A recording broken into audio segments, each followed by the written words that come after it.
Thanksgiving was supposed to be simple this year. Just turkey, stuffing, and pretending my family didn't secretly hate one another. I'd booked my flight last minute, dreading the passive-aggressive comments. But still, it was family. What I didn't expect was my entire life unraveling over pumpkin pie. We were sitting around the table when my sister Lauren spotted something she wasn't supposed to see. My phone buzzed, and I stupidly left it face up. A notification popped up from my investment manager about a transfer approval. She leaned over, read it out loud in her dramatic voice, and then froze. Wait, 15 million? The whole table went silent. Forks stopped clinking. My dad squinted at me. My mom's hand hovered mid-air with the gravy ladle, and suddenly every pair of eyes was locked on me. I tried to brush it off, saying it wasn't what it looked like. But the damage was done. Lauren's face lit up, like she'd just won the lottery. "You've been hiding this from us? $15 million and you're sitting here eating my casserole like a normal person?" My uncle let out a low whistle. My mom's lip trembled. My dad's face turned red. And then came the storm. "You need to share," Lauren demanded. "You don't get to hoard that, while the rest of us struggle. I just had to refinance my house. Mom and Dad are drowning in medical bills. Do you even care?" My mother, now crying, nodded as if Lauren had just declared herself the voice of justice. My father slammed his fist on the table. "We raised you. Without us, you'd have nothing. You owe this family." It was like the turkey itself had sprouted legs and staged an ambush. Cousins chimed in, asking for tuition help, for car loans, for mortgages. It was a feeding frenzy. And I was the meal. Lauren leaned back smugly, convinced she'd just unlocked her golden ticket. But here's what they didn't know. The money wasn't theirs to demand. I'd worked in silence for years. Investments, sleepless nights, sacrifices no one had seen. I didn't inherit it. I didn't stumble into it. Every cent was earned when no one believed in me. And as they screamed, begged, and guilt-tripped, something inside me hardened. I stood up slowly, napkin falling to the floor. "You all think I owe you because we share blood," I said, my voice steady. "But not one of you was there when I built this. You mocked me when I failed. You told me I was wasting my time. Now that there's success, you want to cut yourselves in? No, not happening." My mom gasped. Dad shouted again. Lauren cursed at me, but I didn't flinch. I walked out that night without dessert. I haven't answered a single call since. And here's the thing. I don't regret it. Because sometimes family doesn't want what's best for you. Sometimes they just want what you've got. The next morning, my phone looked like it had been set on fire. 37 missed calls. Over 50 texts. Group chat blowing up, with messages ranging from guilt trips to outright threats. Lauren had already posted something vague on Facebook. Some people in the family forget where they came from when money shows up, and the comments section was a war zone. My parents finally got through to me on FaceTime. Mom was crying again. Dad's face was hard as stone. "You're being selfish," he said. "We're your family. What good is money if you can't use it to help the people who raised you?" Mom sniffled, adding, "We don't need much. Just enough to pay off the hospital bills. You could do that in one transfer and not even notice." I stayed quiet for a while because part of me felt the guilt they wanted me to. But then I remembered every time I'd asked for help over the years. When my business idea failed the first time, Dad called me a dreamer wasting my life. When I couldn't pay rent, Mom said maybe I should just come home and stop pretending I was meant for more. Lauren? She laughed at me, told her friends I was a loser. Nobody reached into their pockets then. Nobody believed in me when I was scraping by. So I told them the truth. I'm not your bank. I'm not here to fix the consequences of decisions you made. You want me to pay your debts, fund your lifestyles, rescue you from every mistake. But where were you when I needed help? Where was this family loyalty then? Dad's voice turned sharp. "Don't test me. If you don't step up, I'll make sure everyone knows the kind of son you are." That's when it hit me. They weren't asking anymore. They were trying to force me. I hung up. I blocked Lauren. And for the first time in years, I felt a strange mix of freedom and fear. Because I knew they weren't going to stop. They just declared war. By Monday, it was out of control. I walked into my office to find coworkers whispering, eyes darting toward me. Lauren had escalated. She'd written a long, angry Facebook post, tagging half the family, hinting that I was some greedy millionaire who abandoned my ailing parents. She didn't use my name outright, but small-town gossip moves fast. People connected the dots. Then came the email from a lawyer. Not mine. My parents. They were seeking restitution for what they claimed was their rightful share of my earnings. I laughed out loud at first. Restitution? For what? For birthing me? For cooking dinner when I was 12? But as I read through it, my stomach dropped. Lauren had clearly been feeding them ideas, stuff about emotional investment, parental sacrifice, and family entitlement. It was ridiculous, but scary. That night, I got a knock at my door. It was my neighbor, Mrs. Ellis, holding a casserole dish. She looked at me with pity. "Your sister stopped by earlier," she said softly. "Told me you've abandoned your parents. Said you're swimming in money while they suffer." I don't know what's true, dear, but I thought you should know. People are talking. I felt my jaw clench so hard it hurt. My family wasn't just after me. They were trying to ruin me publicly. They thought shame would break me down where guilt couldn't. But instead of folding, I made a decision. The next morning I called my lawyer, not to negotiate with them, to prepare. If they wanted a war, I'd bring them one, but on my terms. And for the first time, I thought about something I'd never considered before: cutting every single one of them out of my life for good. When my lawyer and I sat down in his office, I finally laid everything on the table. He leaned back in his chair, listening carefully, then said, "You're in a stronger position than you think. Family can't sue you for money you legally earned. This is intimidation, nothing more." That gave me some relief, but it didn't solve the deeper problem. My family wasn't after fairness. They were after control, and they had no idea why I had never told them about the money. That part of the story had always been mine alone, locked up tight, until now. You see, the $15 million wasn't just random investments. Years ago, I'd built a software company from scratch. I lived in a tiny studio, slept on the floor, and coded for 18-hour days while eating ramen. Nobody believed in me. Not my parents, not Lauren, not anyone. They told me to quit, mocked me, even bet behind my back that I'd come crawling home broke. When I finally sold the company, the payout was life-changing. But I stayed silent, because I knew the moment they found out, they'd see dollar signs, not me. So I invested quietly, lived simply, and built a life without flashing it around. My friends didn't know. My coworkers didn't know. My family definitely didn't know.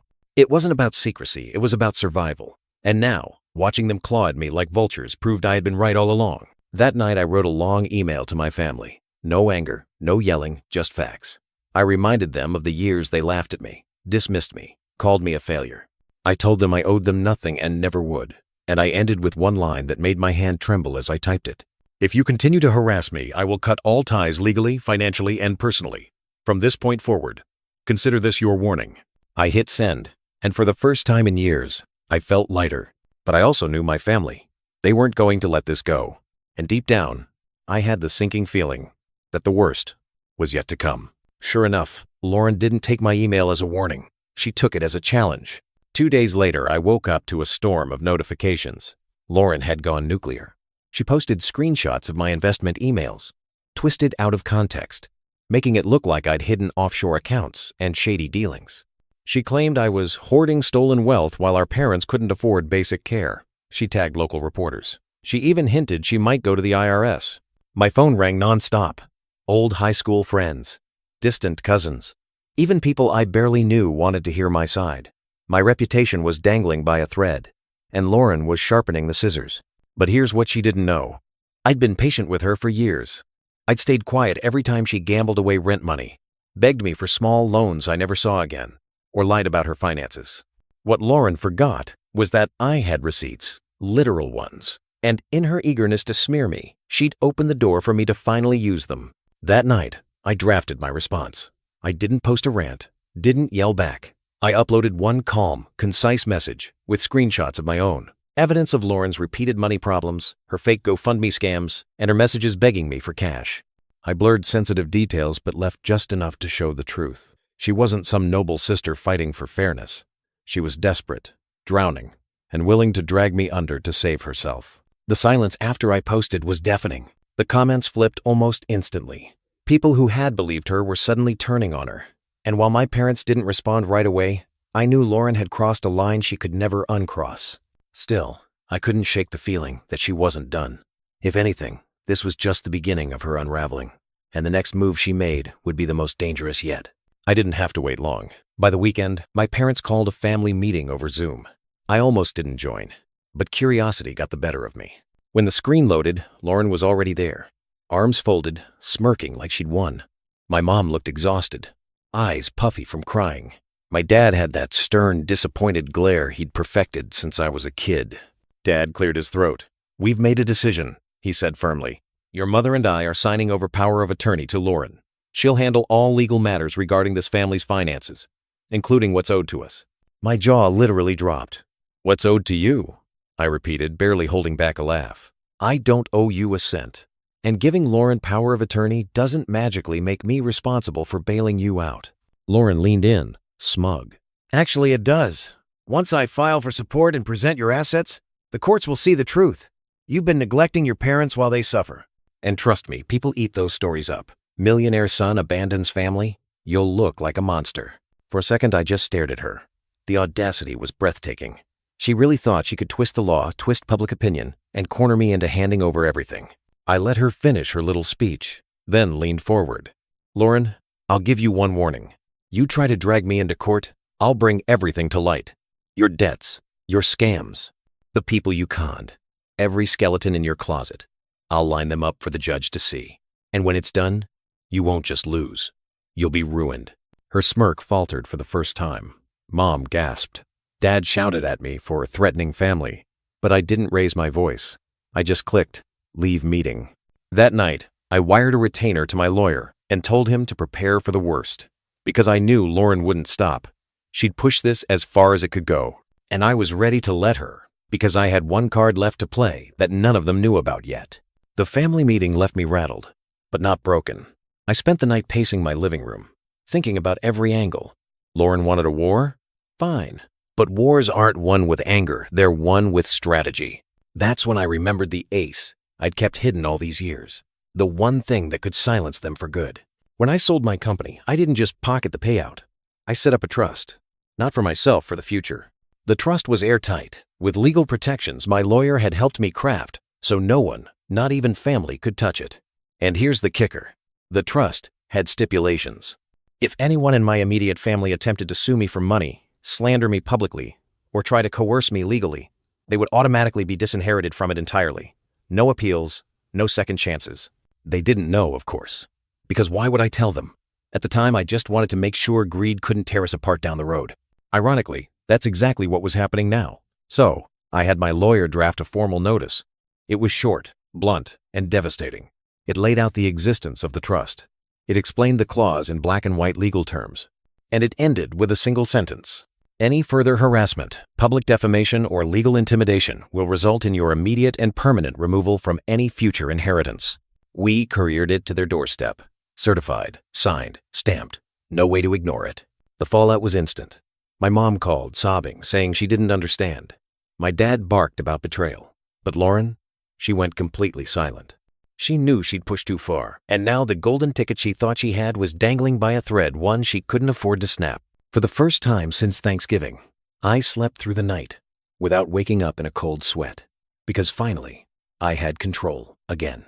But deep down, I knew Lauren's silence didn't mean surrender. It meant she was planning something else, and whatever it was, it would be her most reckless gamble yet. Lauren's silence lasted exactly 9 days. Then the storm hit. It started with a phone call from my lawyer. "You're not going to like this," he said, his voice tight. "Your sister just filed an emergency petition claiming you're mentally unfit to manage your own finances. She's arguing you've hidden millions because you're unstable, and that she should be granted conservatorship." I froze. Conservatorship. She was trying to paint me as incapable, the same way she'd twisted my parents around her finger. The plan was obvious. If she couldn't force me to share willingly, she'd try to take control of everything. The rage boiled up, but my lawyer was calm. "Don't panic. She doesn't have evidence. All we need is to show the court proof of your stability, your work, and her history. And believe me, we have plenty." I didn't even have time to process before the media picked it up. Somehow Lauren had leaked the story. Headlines popped up online. "Millionaire tech founder accused of hiding fortune family seeks conservatorship." My inbox exploded. Investors, old colleagues, even friends I hadn't spoken to in years were asking questions. Lauren had lit the match and tossed it into the gasoline. But what she didn't know, what she couldn't know, was that I had been documenting everything. Every shady loan she begged for, every manipulative message, even the Facebook posts where she bragged to friends about milking people for sympathy cash. I had a file as thick as a novel, time-stamped and organized.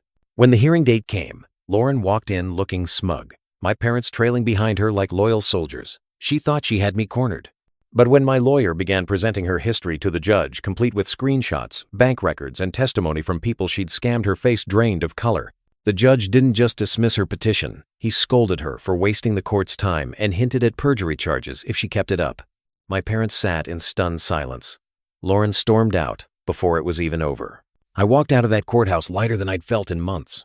Not because it was finally ending, but because I knew Lauren's desperate move had backfired so hard, it had destroyed her credibility for good. The question now wasn't if she'd back off. It was whether my parents would finally open their eyes and realize the truth about the daughter they'd been defending. I didn't reach out to my parents after the court hearing. I wanted to see if they'd finally wake up on their own. For days, there was nothing, just silence. No calls, no messages, nothing from either of them or from Lauren. Then, on the 5th night, I heard a knock at my door. It was my mother. She looked smaller somehow, like all the weight of the past few weeks had crushed her down. She stood on the porch holding a folder, eyes red, hands shaking. "I need to talk," she whispered. We sat in my kitchen. She pushed the folder across the table. Inside were old bills, letters, and notes, evidence of how deep the debt really went. She'd been hiding it from me for years, just as Lauren had. "We thought if you knew you'd feel obligated," she admitted. Lauren said it was the only way. She promised she could fix everything if we just followed her lead. I looked at her, trying to find the mother I remembered, but all I saw was someone who had let my sister use her as a pawn. "And Dad?" I asked. She sighed. "He's stubborn. He still thinks you betrayed us.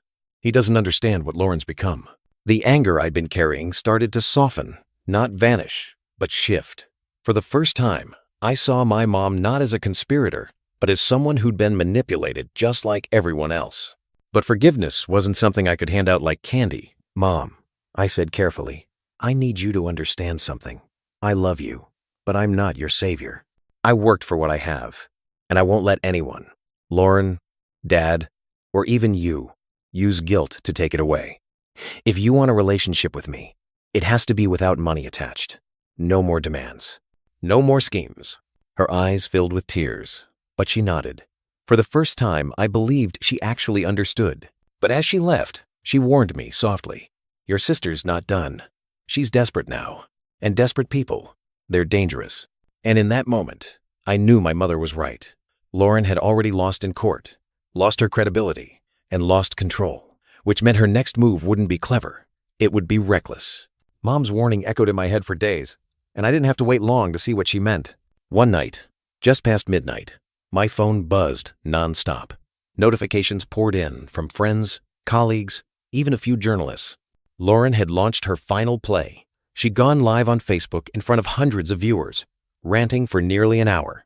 She accused me of stealing from my parents, of abandoning them, of hiding money overseas, of being some sort of cold, heartless fraud. She even waved around fake documents as proof. It was wild, unhinged, desperate, but dangerous too, because people believe drama when it's loud enough. By morning, the video had been shared thousands of times. My company's old name was trending. I even got a call from a former investor asking nervously if the rumors were true. That was the moment I realized, if I didn't crush this once and for all, Lauren could poison everything I'd built. So I struck back calmly, surgically. My lawyer and I filed a defamation suit, but that wasn't all. We also handed over evidence to the authorities. Proof of Lauren's fake GoFundMes, her bounced checks, and most damning, her habit of siphoning money from our parents' accounts over the years. And here's the twist. Dad finally saw it with his own eyes. When the investigators came knocking, he couldn't deny it anymore. All those withdrawals he thought were medical bills, they were Lauren, draining their savings behind his back. The look on his face, I'm told, was pure devastation. The fallout was swift. Lauren's Facebook account was shut down after multiple reports. The defamation suit moved forward, and Dad, who had defended her through every lie, finally called me. His voice cracked as he said, I was wrong. About you. About her. I should have listened." It wasn't an apology. Not fully. But it was the closest I'd ever get. And for the first time in months, I felt like the war was ending. Not with me losing everything, but with the truth finally standing tall. The days after Lauren's implosion felt surreal. It was like a fog lifting after months of chaos. The defamation suit was moving forward, the investigators were circling her finances, and the endless phone calls had finally stopped. Silence had returned, but it wasn't peace. It was the wreckage of a family that had finally collapsed in on itself. Mom called me every other day, mostly to cry. She admitted she felt guilty for letting Lauren manipulate her, and confessed she was terrified of losing me, too. Part of me wanted to comfort her, but another part knew I had to set boundaries. Mom, I told her gently, if you want me in your life, it has to be without money on the table. I need a mother, not another hand asking for cash. She promised she understood. For the first time, I believed her. Dad, though, was different. When he finally showed up at my place, it was like watching a man who'd aged 10 years in a week. He didn't yell this time. He didn't threaten. He just sat at my table and said, I don't know how I missed it. I don't know how I defended her while tearing you down. His eyes were glassy, his voice low. It wasn't an apology in the way I'd wanted for years, but it was raw, honest. And maybe that was enough. Lauren, meanwhile, vanished from our lives. Her phone disconnected, her social media wiped, her name whispered only when my parents asked if I'd heard from her. I hadn't, and honestly, I didn't care to. She'd burned the bridge, salted the earth, and set fire to whatever was left. One evening, I sat alone in my quiet house, staring at the documents that had started it all. The investments, the trust, the life I'd built from the ground up. For years, I thought the money would be my freedom. Instead, it had become a cage, a magnet for every ounce of resentment my family carried. But now, with the lies exposed and the battles fought, I finally felt free again. I realized something important that night. Family isn't just blood. Family is trust, respect, love, without conditions. And if those things aren't there, then all you're left with is strangers who share your last name. And that Thanksgiving, I learned I could live without those strangers. Thanksgiving came around again a year later, and for the first time in my life, I didn't feel obligated to show up. There were no frantic calls, no guilt-tripping texts, just a quiet invitation from Mom, a simple message that said, dinner will be small this year. You're welcome if you want to come. No expectations. I stared at that message for hours. Part of me wanted to delete it and never look back. But another part, the child in me, still wanted to believe that maybe, just maybe, family could exist without strings attached. So I went, not out of duty, but on my own terms. When I walked into the house, the first thing I noticed was the silence. No cousins, no extended relatives, no Lauren, just Mom and Dad at the table, a modest dinner spread before them. Mom hugged me like she hadn't in years, and Dad, awkward, stiff, simply said, glad you're here. There was no talk of money, no accusations, no sideways comments. We ate, we talked about old memories, and for the first time in a long time, it almost felt normal. Almost. But as I drove home later that night, I realized something. That table would never truly feel like home again. Too much had been broken. Too much trust had been shattered. I didn't feel bitter, though. I felt free. I had finally learned that family isn't about blood. It's about choice. And for me, the choice was clear. I would love my parents, set boundaries with them, and protect what I had built. But the days of sacrificing my peace for their approval were over. As for Lauren, she was gone from my life for good, and I didn't lose sleep over it. That night, as I locked my door and sat in the quiet glow of my own home, I realized something powerful. Sometimes, the greatest wealth you can have isn't money at all. It's the freedom to choose who deserves a seat at your table. Months passed after that quiet Thanksgiving, and life finally settled into something resembling peace. The lawsuits against Lauren advanced slowly, but I no longer checked updates every day. My lawyer assured me the outcome was inevitable. Her lies had collapsed, and the trail of her scam spoke louder than anything she could say. Mom began visiting me occasionally, this time without tears, without hidden motives. She'd bring over small things, homemade cookies, old photo albums, even my childhood baseball glove. It was her way of reminding me that somewhere, under all the chaos, there had once been love. Dad was slower to come around, but eventually, he showed up too. He didn't apologize in words. Instead, he helped fix a broken fence in my backyard one Saturday. It was quiet, but I understood it for what it was. His way of saying he wanted a place in my life again, even if we'd never erased the past. And me? I stopped living in fear of my own success. I stopped hiding the life I'd worked so hard to build, because I realized the truth. Money doesn't change who you are. It reveals who everyone else is. Lauren was revealed for what she always had been: manipulative, reckless, and consumed by envy. My parents were revealed as flawed, human, too easily swayed, but not entirely beyond redemption. And I was revealed to myself not as the scared, guilty son I had been, but as someone strong enough to draw a line and stand by it. The final chapter came one evening when I received a letter from Lauren. It wasn't long, just a few sentences scribbled in her handwriting. She blamed me for everything, of course, said I'd abandoned family and that I'd regret it someday. But when I read it, I didn't feel anger. I felt nothing. And that's when I knew the war was truly over. Because she no longer had the power to touch me, not with her lies, not with her demands, not with her guilt. That Thanksgiving had started as a nightmare. But in the end, it gave me something priceless. Clarity. Family isn't who shares your blood.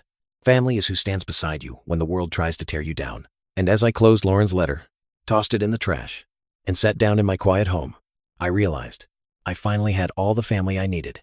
Myself.